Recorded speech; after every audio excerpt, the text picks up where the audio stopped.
तुम्हाला माहिती आहे का, ओव्हर थिंकिंग रिलेटेड संत तुकाराम महाराज यांनी खूप आधीच उपाय सांगून ठेवलेला आहे. संत तुकाराम महाराज म्हणतात, "मन करा रे प्रसन्न सर्व सिद्धीचे कारण." याचा अर्थ काय?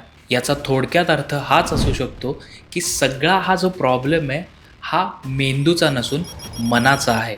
तुम्हाला हे माहिती आहे का, की आपण रोज प्रत्येक तासाला, प्रत्येक मिनिटाला, प्रत्येक दिवसाला हे जे सगळे विचार करतो, यातल्या फक्त 20% गोष्टी घडतात.